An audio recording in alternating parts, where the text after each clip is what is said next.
Welcome to the Olaf Sneak Peek Champion Spotlight, presented by Riot Games. Olaf is a unique melee DPS champion who scales up in damage by building more hit points as well as conventional damage items.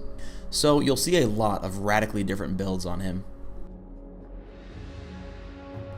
First comes Undertow, where Olaf throws one of his axes, damaging and slowing every enemy it passes through. The axe becomes embedded in the ground, allowing him to pick it up and refresh most of the cooldown. Second is Vicious Strikes, which Olaf activates for lifesteal, spell vamp, and bonus damage based on his maximum health. Reckless Swing is Olaf's third ability, dealing a set amount of damage which completely bypasses armor and magic resistance, but hurts him as well.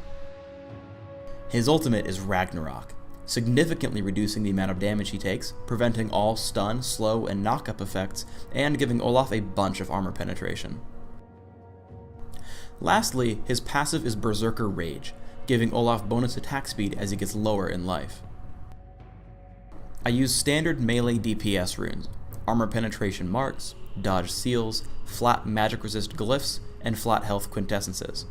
I recommend these for any melee DPS champion you play, with very few exceptions. My masteries are a bit different. I go 12-17-1, taking improved cleanse, improved ghost, the health bonus in defense, and the armor penetration bonus in offense.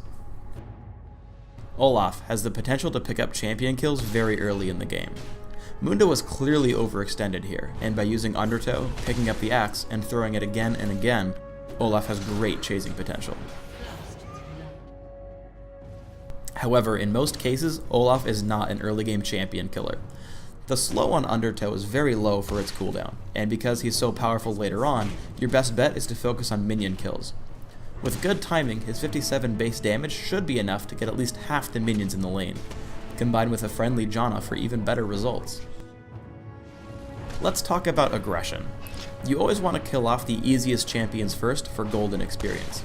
But killing a 0-3 Dr. Mundo and dying for it is significantly worse than just farming minions, especially since I just donated 476 gold to Malphite for my killing spree. You should always err on the side of caution when turrets are involved. I head to top to farm minions. Most carries should try to farm non-stop for the first 15 to 20 minutes, because you typically never get a chance again. Note my item choices. Phage, and eventually Frozen Mallet, is by far the best item you can get on Olaf. I've also grabbed a Vampiric Scepter, but in hindsight, I think rushing Mercury Treads after Phage is more important.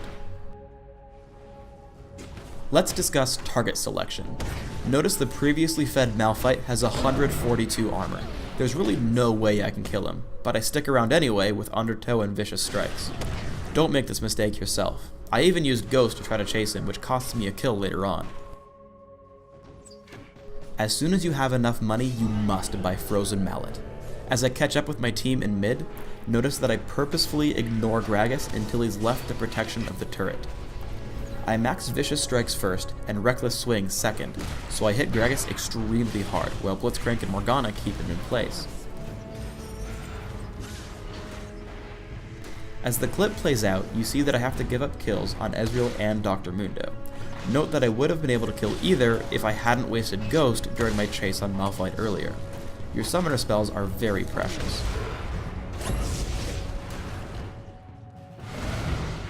Sometimes you just have to hit the tank. Thankfully, you have Reckless Swing at your disposal.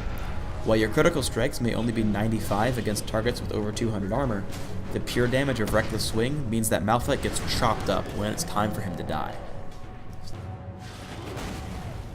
The third super important item after Frozen Mallet and Mercury Treads is Stark's Fervor. Flat armor reduction is great on Olaf because it mixes in perfectly with his runes, masteries, and ultimate, making you the best at killing low armor targets. Even against 3 beefy tanks, Vicious Strikes and Ragnarok allow me to cut up Mundo and Gragas into little pieces.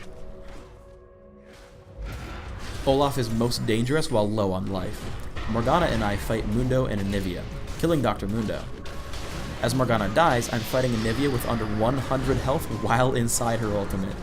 Thanks to Stark's Fervor, Vicious Strikes, and my passive, I can even tank their Nexus turret while just hitting minions. Finally, I get elixirs of fortitude and agility, as well as Yomu's Ghostblade. Olaf's ability to chase and stick to single targets with Frozen Mallet, Ragnarok, and Ghostblades active is ridiculous.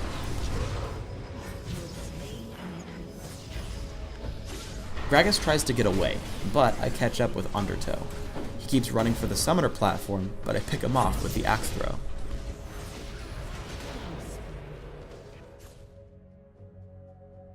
Thanks for tuning in to the Olaf Champion Spotlight. Grab your axe, grab your helmet, and heed the call to action!